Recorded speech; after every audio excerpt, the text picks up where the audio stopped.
hard on longitude and latitude. Oh, yeah. Oh shit, that'd take forever. No, it wouldn't. Go on. Tell it. Start Well, from I the used to beginning.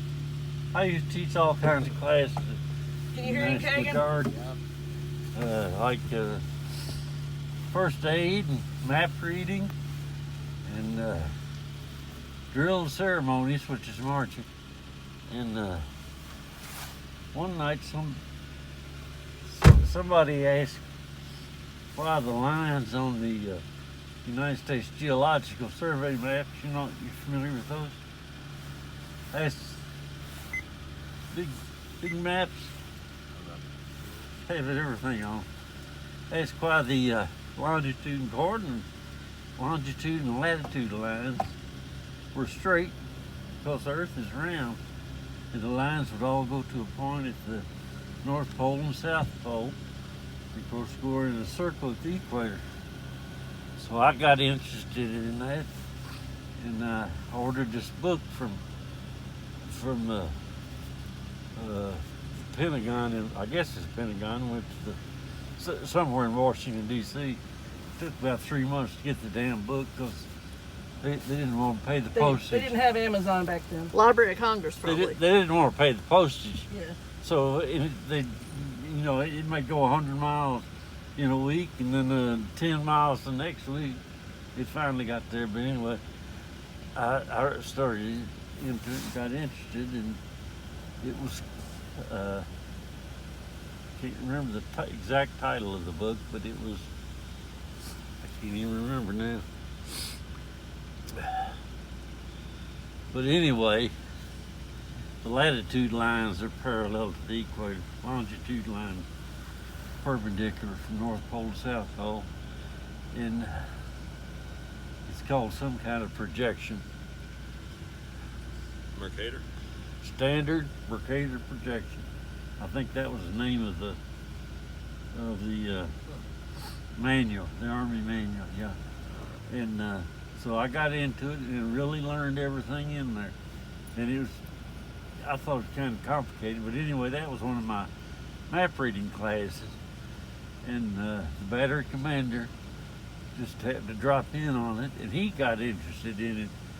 And he said, do you mind teaching that to the rest of the officers in the battery? I see him and the 2 platoon commanders and the service officers, about 5 or 6 officers. So the next week or two, I talked to all the officers in the battery, and the battalion commander heard about it. Well, they had to send the lesson plan. It goes up, and everybody signed it. It's okay. And the battalion commander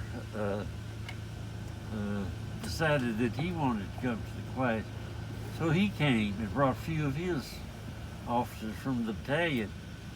So I taught it again, and then the 3rd time, the battalion commander wanted all the officers in the battalion to come and listen to the class.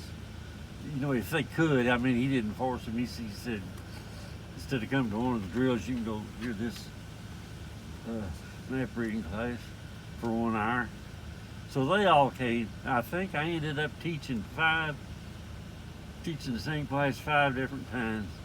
Just about every officer in the whole Corps, Awesome. which would be about 200 officers, really. But I don't remember a damn thing about it. Not a damn thing. I remember the important thing. Well, it's probably useful to somebody. It was really interesting to me. How could they not map read and be in the National Guard, though?